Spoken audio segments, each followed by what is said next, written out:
Imagine a child walking into school and getting a government-run mental health screening from a teacher who's been trained to encourage LGBTQ plus exploration. That's not a dystopian novel. That's Virginia. If legislation being proposed right now becomes law. Just weeks ago, we warned that a radical socialist worldview is taking root in Richmond. And sure enough, Virginia has become a national warning label, with commentators across the country sounding the alarm. Today, we're going to break it all down. It isn't hypothetical. It is happening, and it's happening fast. From the Family Foundation, I'm your host, Candi Cushman, with our president, Victoria Cobb. Welcome back, everyone. Glad to have you with us for Speak Up Virginia. Well, I gotta say, Victoria, it did feel like we got ahead of the curve a bit because we warned a couple of weeks ago that this Mondami-style socialism was coming to Virginia, and now we're seeing commentators everywhere. It's gone viral talking about this. Yeah, I mean, we were actually months and months ahead because we tried to tell Virginians this could be what's coming during our election with our TFF action team. But yes, we did have a great conversation about this, and now it seems we're the talk of the nation, which is, not an enviable spot to be in if you're another state. Yeah, this is one instance where we just kind of hate to be right, even though we are. Correct. Well, I just want to play a quick clip of some of the commentary going on out there. Let's just play this one from Fox News. That's the new governor of the Commonwealth of Virginia, Abigail Spanberger, ran for that office as a moderate. But the executive order that she talked about is state and local police not cooperating with ICE to get criminal illegal immigrants. There's also a list of, now the Democrats control the legislature, that a number of bills that have been put forward. You can't read it here, but let me just go through it. Sales tax on Uber Eats, Amazon. Sales tax on admissions to a variety of businesses. Create 2 new higher tax brackets. 10% tax bracket for anyone making over $1 million. 3.8 investment tax. Raise the hotel tax. New personal property tax on landscaping equipment. Ban gas-powered leaf blowers. Guarantee illegal aliens free education. Make it illegal to approach somebody at an abortion clinic. Extend the time absentee ballots can be received after Election Day. Allow people to cast their votes electronically through the internet. Expand ranked choice voting. Extend the deadline for ballot curing. Redact the addresses of political candidates from FOIAs. Add Virginia to the National Popular Vote Compact. Make it illegal to hand count ballots. $500 sales tax on firearm suppressors. Assault weapons and large capacity magazine ban.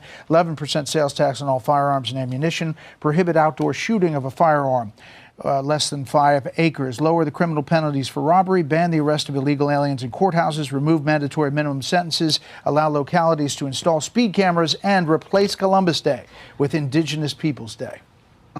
Wow. So elections have consequences, Josh. What a spectacular reminder that we no longer live in an era where there's an existence of a moderate Democrat. I think for the last 6 months, for those of us who pointed out that the Mamdanis of the world had taken over the Democratic Party, we were assured, no, that's not the new face of the Democratic Party. It's people like moderates, Abigail Spanberger. I mean, she's there for a cup of coffee, and all of a sudden we have a communist manifesto out in front of us. I mean, yeah, it really does feel like she was there for like a millisecond and we have crazy on our hands. But I was sort of laughing also about, Meghan McCain. Yeah. I mean, she's a little spicy with her word choices, but she had some interesting things to say. Well, I think people are upset because she campaigned as a moderate, and then the instant she gets in, we see this kind of radicalism. But yeah, Meghan McCain, we can't put all of her words up here, but let's just put this portion on the screen where she talks about literally she's been in office like 6 hours and is already trying to turn Virginia into Minneapolis. Now, I'm going to ask you about how that's happening, but I did want to just share some of the other things we're seeing on the socials and on the web. I like this B, or I guess it's not the B. This is not the B. That's the one that's not humor. It's actually happening. It's not satire. This is real. So we've got this headline: Democrats now control Virginia, and they're ramming through an absolutely insane number of crazy bills. But what's kind of funny is, for those of you not on YouTube, they've got Spanberger here with the crazy eyes and listing all the bills, like the tax to every Amazon delivery and replacing Columbus Day with, I guess it was Indigenous People Day. Yeah, just and worse things like the eliminating mandatory minimum sentencing for rape, which we are going to get to. But here's a post. I just want everyone to understand what a ripple effect this had, because people are looking at this. This is what happens when the current day Democrats who are not moderate at all get in control. It's being taken as kind of a warning shot. Yeah. And there is a difference between sort of the California Democrats that have been in it a long time, they've had control, they can do things over time, and the ones that have been waiting and waiting and waiting, and they finally have the trifecta, and they're straight. We live right next to D.C., so these people, I mean, these are, when you think about the kinds of Democrats we get, just envision every crazy left-wing national group that puts their head of, their offices in D.C. Well, guess what? Those people all live in Virginia, and now they became our legislators, so that's what we get. Yeah. And, now with this crazy redistricting, I've been looking at some of the maps that might come out, and you literally see Nova areas stretching like fingers into like the Shenandoah Valley. And it's because really, they want the head of the ACLU to be our elected congressman or whatever. It's terrible. Well, all right. Well, just again, showing what we've been seeing online, this post. They say, I guess this is one of the people that works with Nick Freitas on his podcast posting. So he's really tracking everything, Christian. And he says, every time I look back at what the Virginia Democrats are doing, it's something worse. And he refers to that bill that essentially gives murderers, rapists, and even terrorists a chance to get out of prison early. So again, I want to give Victoria a chance to really get into that. But let me put one more up here on the screen. And this is from a congressman that's not even from the Virginia area. They're from Arizona, and they're saying what's happening in Virginia should be a lesson. Republicans must grow a spine. Well, I think they're dead on. I hate that we're going to have to be the sort of the warning sign for the whole country. I don't know why it requires that.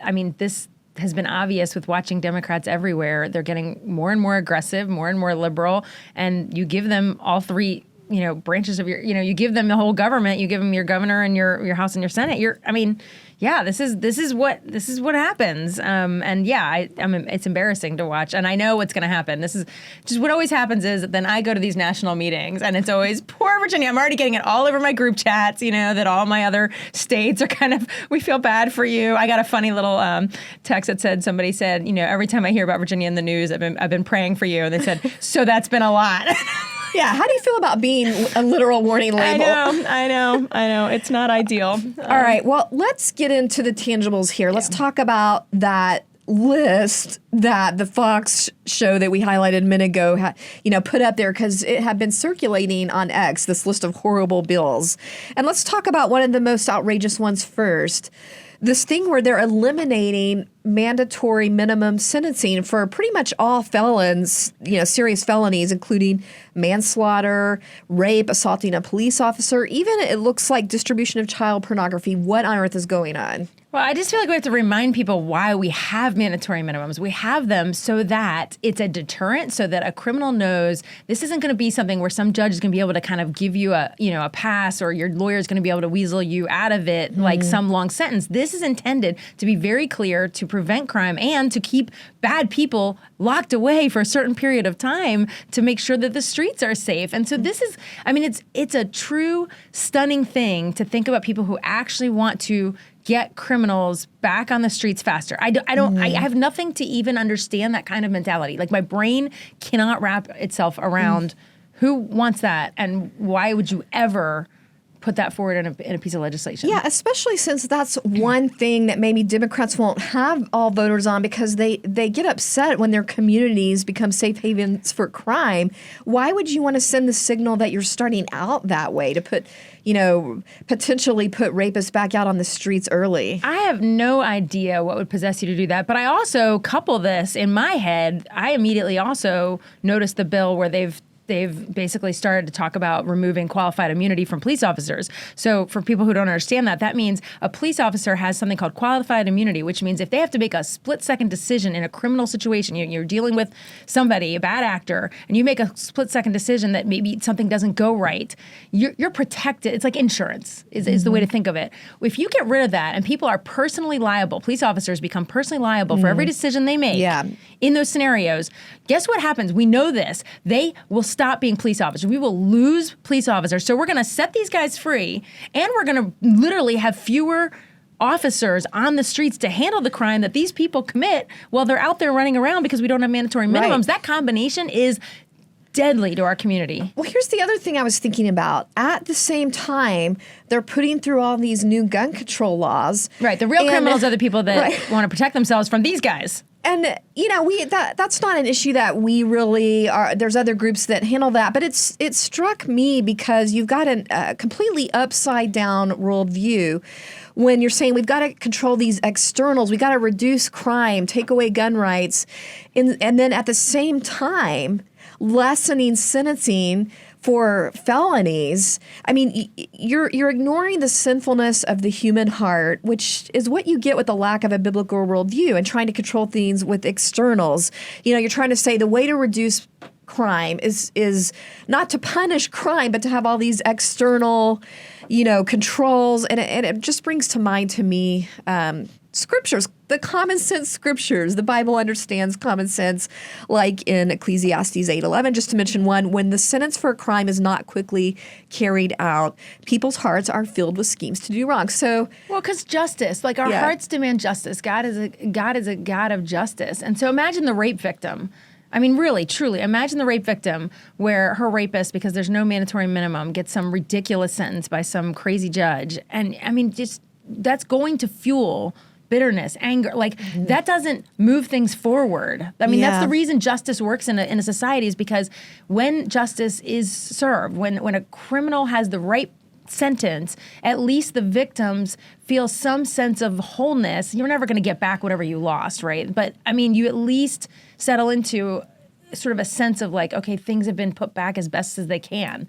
When you don't do that, it's not good. And then you get more violence because people start taking things into their own hands. And I think of these crimes that we see in New York all the time. I mean, it's like the street muggings stabbing. and there was a stabbing in their Macy's. We had just visited there, and then there's the stabbing of a mom changing her baby on the changing table, and it was a person that they had. Well, in this case, I think they had let this person out too early from some psychiatric help, and just you see constantly them letting out criminals or people that really should be getting help. I want to go back to, and I just feel like we're going to turn into that. I want to go back to the days of like George Allen and the probate. Like we had so many great public policy moves towards like 3 strikes you're out, or like dealing with like what probation looks like. Like we're just going in the complete opposite direction of where I think Virginia had gone for a while and had served us well. All right. Well, I want to mention some other things. I want to get to some other things on this list of horribles. So the other upside down logic that we've been seeing is, Governor Spanberger made this whole big deal out of running on affordability. I mean, every campaign that was on my television was about the economy and affordability. And yet they're pushing through this slate of expanded taxes on almost everything that we're doing. Tell us about that. Yeah, it's kind of insane. And I would have really loved our candidates to go forward. We knew this stuff was coming. Our candidates could have responded with, "You're not going to be the affordability candidate. You're going to do this." And it would have been really great. But we didn't do a fantastic job doing that on our side. And now we're getting what I think we knew was coming. But yeah, so the taxes are on everything. So let's start with ones that affect, I think, the everyday family: dry cleaning, landscaping, animal care, cosmetic service, gym memberships, anything that's sort of in the servicey area is going to be a problem. But then delivery, that's the one. I mean, I don't know about you, but most households are grabbing things from Amazon these days, but like everything that comes to you from Amazon is going to get a tax. So you just sit there and think, and groceries people get, that's the thing that gets me. Yet, that's one of the few joys we have left is to get this free delivery from Amazon. It's amazing. I don't want to go on about how much I use the Amazon you can't service stuff now because everyone assumes that you're going to get it online. So you go in these stores, they don't actually carry. Yeah, they carry a lot less. This is definitely going to stick it to people. And then there's some that are sort of beyond the small things that are really serious troubles for sort of how we build an economy and how people build wealth. So taxing people's investments, 3.8% net investment income tax on individuals, like trusts, estates, beginning taxable year 2027. So we're talking about a real hit on savings. Yeah. Where people have done right, where they're not relying on the government, where they have, basically said, we're going to work hard, we're going to sock some away. we're going to tax That's it now. actually quite a bit. That's quite a bit. That is a huge tax. We got to talk about the other ways that they're shifting wealth. Maybe that's worth this mentioning is another too. thing when I see this incongruity, and it just reflects this socialism worldview that they're trying to infuse into our government, even in the way the tax system works. And I see that Spanberger is basically forcing the state, and it's not even basically, she is forcing the state back into this so-called regional greenhouse gas initiative.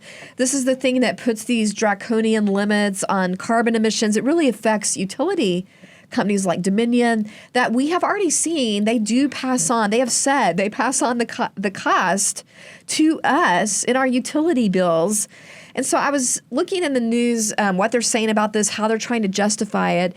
And essentially, it looks like they'll get what amounts to a kickback, funding back from like a funding reward from this initiative. And they say, oh, well, we're getting this back. And we're going to decide, we get to decide how struggling communities can use this, whether, it's going to help them with the flooding, and it's going to help low-income communities with weatherizing. So that's so socialist, because essentially they're taking your money and it's going to be redistributed through this kickback to who they decide needs it. And I want to be really clear about the energy costs here, because they've done a study now with this whole initiative, and the states that are in the initiative over the last 5 years, so 2019 to 2024, the states that are part of the initiative, their energy costs went up more than the national average by varying rates, but all more than the national average. Virginia, during that same time, we were half the national average. Mm-hmm. So let's think about that. I mean, we're not messing around with and energy isn't exactly something that you can go, well, I'll just stop buying that. Yeah, it's not something you want heat, and trust me, in this weather, you really want your heat. We don't need other increases too. With AI is going to apparently, yeah. All right. Well, we mentioned earlier the complaint, Meghan McCain's point. I think it was Meghan. If I remember, maybe it was another post that said we were going to turn Virginia into Minneapolis. What is going on with that? Why are people saying that? Because we actually have a bill put in by Delegate Anderson, who we've warned folks about because we got to interact with her as a candidate. She's a very interesting, very left-wing, and pretty aggressive. But anyway, she's put in this bill that prohibits a state agency from basically confirming. So when they distribute funds, so usually federal government or whatever, when they distribute funds in grants or whatever it might be to nonprofits, it prohibits the agency from verifying that it's a legit nonprofit. So, I mean, you can basically call this the Somalian Relief Act. I mean, this is basically to create the daycares that we find up in Minneapolis. Yeah. I mean, I don't know what else to call it. It's the craziest thing. Oh, and guess what? When I see this bill, the first thing I think is, well, you know what the president's going to do? He's going to withhold all federal funds and say, well, if you can't verify that they're legit, I'm not going to hand you federal funds. Imagine the situation that's going to happen there. I mean, that's the reality of these bills.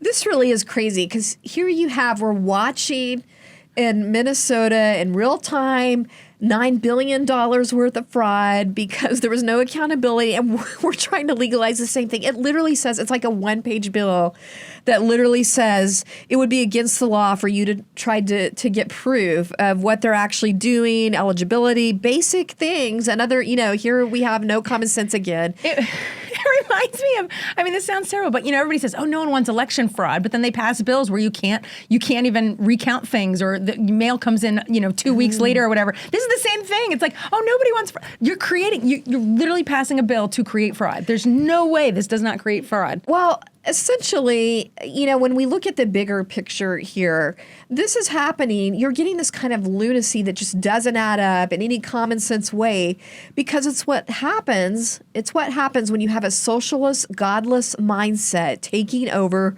leadership of the government. You see this onslaught against really every value that Christians hold dear, hold core.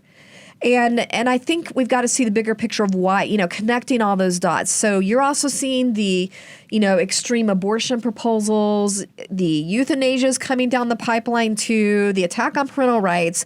But I want to stop right here and just hit pause for a moment, Victoria, because this podcast that we do weekly during session could easily start to feel like just another list of horribles every week. So I kind of want to take a moment here to just hear your perspective for people listening to this. How do we not just become a list of the latest horribles? You know, and worse, I don't want to encourage all of our supporters to just move out to Florida, you know, because their investments are going to be taxed. So, It's hot during the summer. Yeah. No. How can you help people kind of have a frame of mind around this?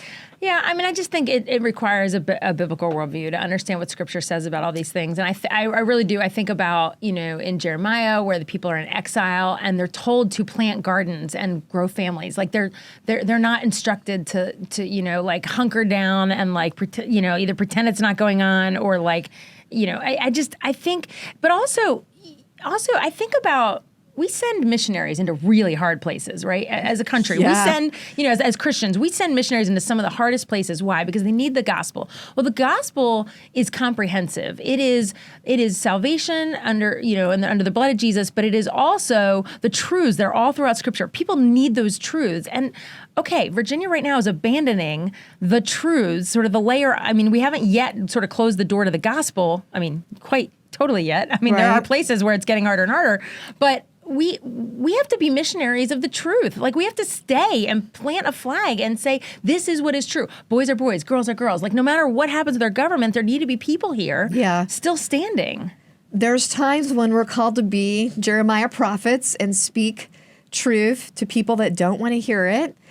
And, you know, I do think it's important as Christians, so we have a citizenship that is not of this earth. Right. You know, we are people that have an eternal perspective, and we know this ultimately isn't our home. But because of that, because we have that citizenship through Christ and what God has given us, we also have that responsibility to live out those Christian principles in a way that are going to benefit our communities. So, you know, we're facing this reality where we actually have a mission field here in our own backyard. We have a lot to offer. Christians cannot abandon that field. We cannot just stick our heads in the sand. We've got to keep speaking the truth, but also we're doing it in a way that loves our communities, right? Like the Jeremiah example, when they build homes and plant gardens, that's benefiting their community. So we're still pouring into our communities, even though it feels frustrating, like we're just shouting to the wind or we see a progressive march the wrong direction.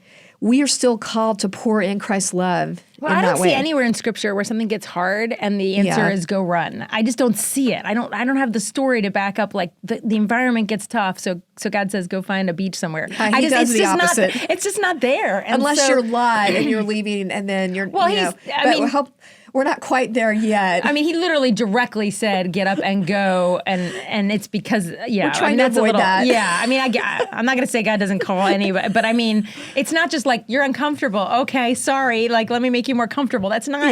That's not how it goes. We're called to. We're here for a mission. We're here, and I do think the other citizenship, that the fact that we are not citizens here, gives us a sense of.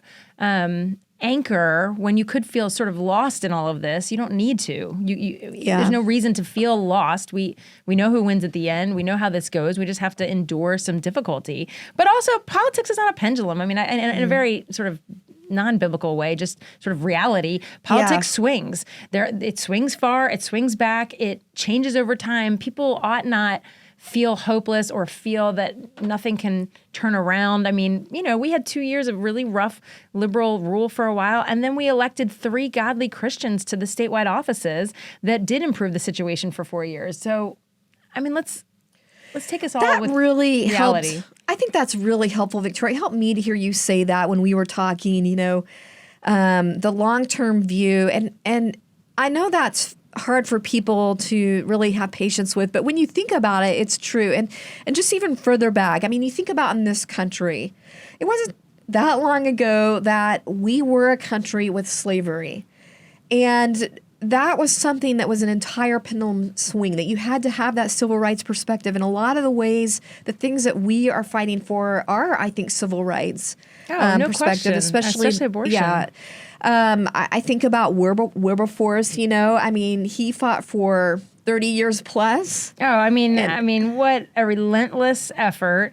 And, he didn't always see these victories. It wasn't even, just year after year after year. And finally, it finally goes. And so, I think we have to be faithful. We have to know things don't, they don't always go the direction we want them to, but we're called to be in this. We can't always see the end of the story. We got to remain faithful being in the middle of it. Yeah. Well, God's design for family and parental rights, for parental authority at a basic level, is one of those issues we have got to take the long view on right now. And I bring that up because we are facing unprecedented attacks in that area in our capital right now. And we really can't have people sitting this one out. Yeah, I don't think there's any question, and maybe we should paint the picture for people of what these pieces of legislation do when you put them together. So the scenario I would say could unfold after these bills pass is, so imagine you've got a child and they walk into a public school. They're there to learn math, reading, right? I just want to remind people that's why they're walking in. But anyway, they get a mental health screening at their school, and then after they get this mental health screening, they're going to be interacting with a teacher who has now gotten specifically trained to help them embrace LGBTQ identity things. And then, they wander over and they're going to head over to their history class where they're going to be in a lesson that requires LGBTQ plus lessons throughout that course of their history instruction. So you've got all that. And then, of course, the child is going to continue to get pushed along this gender transition route. It's like, we're going to, it's fine. You're confused. Look at your mental health screening, blah, blah, blah, blah. And then we actually are going to have taxpayer funding that will be associated with helping that child transition from their biological sex. So that is the sort of, when you put the combination of the bills that they have passed, that's what we're talking about. Yeah. Lest you think this is just a scare tactic, we are connecting the dots between actual bills proposed right now. And this is how the puzzle gets put together. And you essentially have this kind of sweeping agenda implemented in every step of your child's school day. That's how it all adds up. So let's talk about these specifics so people understand what's actually being proposed. So let's talk about HB 355, the one about the mental health screening for every 6th through 12th grader. Yeah. It requires the Board of Education to basically create these health screening tools to be used in public schools. And then the school boards are ordered to use this tool. And I just want to say that doctors already, so their kids are getting this at the doctor's office. So they shouldn't need it at the school. And schools are not the place that we do healthcare, by the way. I just want to remind, we're at school. I just need to say it one more time. We're at school to learn reading, writing, math, history, whatever. Not, how are we feeling today? And, can I help you with your troubles? The way they justify that is, well, what about these families where the kid's slipping through the cracks and there isn't healthcare? How would you respond to that? They cannot make the school. School is ill-equipped to be a health provider. And we have all sorts of government-provided health care. We have federally funded health clinics right in every community that is sort of an urban setting where poverty would exist. You can get to that. You don't need this happening at the school. And you do that in conjunction in a health setting. You're doing that in conjunction with your parent. Like, you're usually not a kid showing up at the doctor by yourself. At school, there's no parent involved. These are adults interfering in the lives of children without parents. Again, we're reversing the cause of the actual root problem. We're dealing with Band-Aid solutions with this kind of legislation. And then the question is, what does the school do with the mental health screening? It doesn't speak to that very much. Because the real issue is when people fall through the cracks is disintegration of the family. And you need to address that by involving the family, not putting more wedges between them, right? And so, I don't think there's any question. And if someone really has a mental health issue that would show up on a screening, the parent should be involved and the doctor should be involved, because what are you going to do with that? Right? At that point, you don't have that training as a teacher. The school isn't going to teach you more math or more reading to solve that. And that's what a school's supposed to do. All right, let's go to the next step of the school day, the teacher. So there's HB 38, forcing teachers into mandatory health training, including LGBTQ plus. I'm not just saying plus, that's in the bill. Right, because there's all the things that are changing all the time. Yeah, that's the transgender, queer, whatever, all the plus stuff. There's a lot of pluses, too, we know now. Yeah. Yeah, so that's a big issue. And I want to mention that some of these bills, I think it's this one, also makes it clear that you have to affirm. So it's just, actually, I think, no, that's actually, the funding you're right. one. That's the funding one. Yeah. I mean, but you just sit here and think it's not a neutral, we're not taking a neutral position on these identities. We're taking, in general, these bills are all headed in one direction. Well, let's talk about that funding one, HB 1245. Now, if you just look at the words, you have to know the flag words. So it's basically sets up a fund for healthcare services.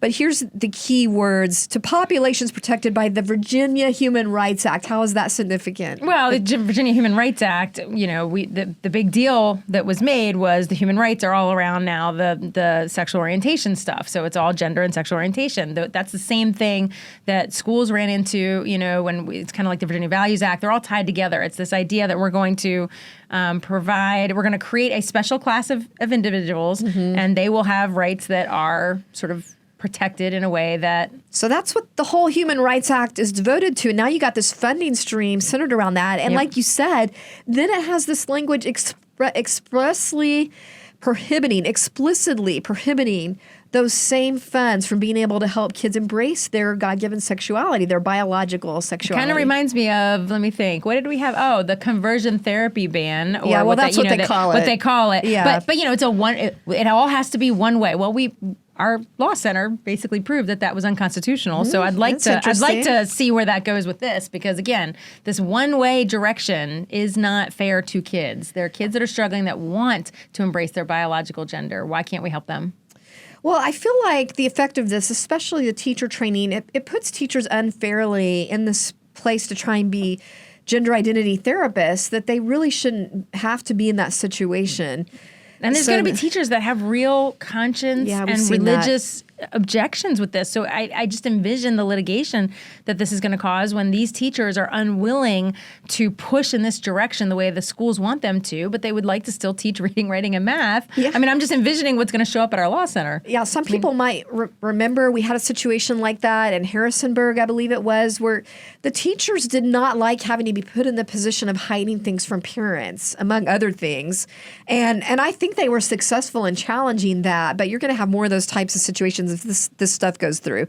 All right, then let's talk about what's happening in history class, because in a lot of ways, this bill, the way it spelled it out, was one of the more outrageous ones. This is HB 614. Yeah, it specifies that to ensure inclusive education, history and social science instructional materials shall include, so it's not a may, it will, and then it lists a litany of, quote, marginalized communities that have to be singled out in class lessons. And you'll notice the phrase, individuals who are lesbian, gay, bisexual, transgender, and queer included in that long list. Plus. Don't leave out the plus. Sorry, plus. Forgot the plus. Yeah. But yeah, this is a real issue. And I hate to say it, but there is some recent history that if you teach it would identify these individuals, and that's the shooting in Nashville. I mean, but they're not going to, it's going to be a one-sided, we're going to have only the positive contributions. That's an interesting thought. I mean, I'm not saying that's, but I'm just saying we're only going to have the positive contributions from this community. I guarantee you in this history lesson, but there's some recent, very disturbing contributions that have affected history that I just don't envision being part of this. Well, this bill really is pretty draconian if you read the actual language. And I see this section in here where it actually forces the standards of learning to come into compliance with this politicizing version of history. Well, and here's the problem with that. I mean, we can't get into the whole thing, but they're also trying to force the standards of learning on private schools. So imagine you're going to change all your curriculum in the public school, then you're going to force the tests, the test on the curriculum, and then you're going to tell the private schools, oh, by the way, we're going to make you get have the SOL. So, oh, by the way, that means you have to, change your curriculum to be affirming. We know where this is all going. That's why you have to connect the dots, between the bills. It may not look concerning if you just have this one-off bill you hear about in the media, but you have to connect how all these are working together. And I'm just going to read a little bit of this language. It says, by the 28-29 school year, standards of learning, assessments in history and social science shall include, you got that shall word again, questions relating to the contributions and experiences of the communities identified. So you are turning history into identity politics, and instead of focusing on what unites us together as Americans, you are turning this into a divisive lesson where you're separating people out according to their their identities, their characteristics, instead of the things, the immutable, and even the God-given things, and just an American principles that, we should have a common vision as a country. Well, and I think it's funny if you look at this list of identity of the marginalized communities, it is literally everything but a white male. So like they go through women, race. Like if you go through that whole list, the only thing left not mentioned is white male. And I get that they think history is too loaded up with white males, and that's the way it's been taught for forever. But it just why didn't they just say you have to teach things besides just about white men? Because they would have covered it, but they have to outline all this stuff. So essentially it becomes reverse discrimination against George Washington in favor of Harvey Milk. Right. And that's what you're getting. There's a picture you're getting emphasized to a kid in the classroom. And I think I want to clarify what I'm trying to say is our worth is not based on these external identities. Our worth isn't based on the color of our skin or how our sexual behavior. That's not our intrinsic worth. And when you start listing things out like this and forcing kids to see history through that lens, that's the message you send. I mean, we do want our history to be comprehensive, but when we have to kind of call out their sexual orientation and say we got to talk about that, I mean, it just doesn't make any sense. And again, this is the standard. If this goes through, that then the other bill, the private schools would have that forced on them. Exactly so let's just be aware of all this. Well, I did want to end on a more positive note of how people can be proactive. And we've got a huge event coming up. Don't tread on Parents' Day, February 10th. Yeah, we're so excited because, I mean, parents, grandparents, kids, we want people to come out and really stand up for the rights that we see are at jeopardy this year with the legislation. So we've had these kind of days before, but I would say this year maybe never more important because the bottom line is I just don't think that those that are in governance have the same view of parents that we do. And we need to assert ourselves and remind them what is right about a parent, what is good about parents being involved in the lives of their children. Bring forward the stories that parents are every day engaging and helping kids work through things. So it's not just noise for noise sake. It is truly trying to shed a light on what's happening and trying to say very clearly that parental rights are not optional. They are the foundation. Yeah, this is the chance to shine a spotlight on these parent stories that get covered up in the media. We are going to put a spotlight on those stories, put them out there, and we need you, like-minded people, to stand behind these parents, and not just the parents, but the legislators as well, who are sticking their neck out to continue to advocate for this fundamental parental right to weigh in on what's happening in their child's school day. This is a day when our people are going to, and I say our people, I mean people that stand with us that want to defend parents' rights to be involved, because the majority of kids are still going to public schools. We can't just vacate the field. There needs to be families being defended in that. And this is not only a day to call these things out. We can't sit by and not call these things out, but it's also a day to encourage. So part of the day is going to involve people going to conservative representatives, legislators' offices, and saying, hey, we are praying for you, and here's an encouragement card, to remember that we're behind you. So they're not feeling isolated, because I know they're going to be feeling pretty isolated by February 10th in particular, they will have gone through weeks of this really difficult session. So I think it will be really important that we come beside them and say, we got your back, keep going, say the things that need to be said, even if it doesn't change the outcome of a bill or whatever it might be. All right, so make sure you register. Go to our website, familyfoundation.org. You'll see the huge yellow and green Don't Tread on Parents banner. You click there, you can register. And let's just stand behind these parents and legislators who need to have their perspectives out there, have a seat at the table. And, I thought I would just end on sharing some of the images and scenes from previous parent days so you can get, pumped up for this event and being together. This is our moment to unite on this. So let's just head out with this clip. In the meantime, thank you so much for joining us. Remember, we are stronger when we speak together. Be sure and share this podcast, and make sure to give us your questions and comments. We really appreciate hearing from you. We enjoy hearing your perspective on these things. So you can leave us a comment on the YouTube page, or just if you're on the Apple or Spotify or Apple, leave a review there. And we'll see you next time.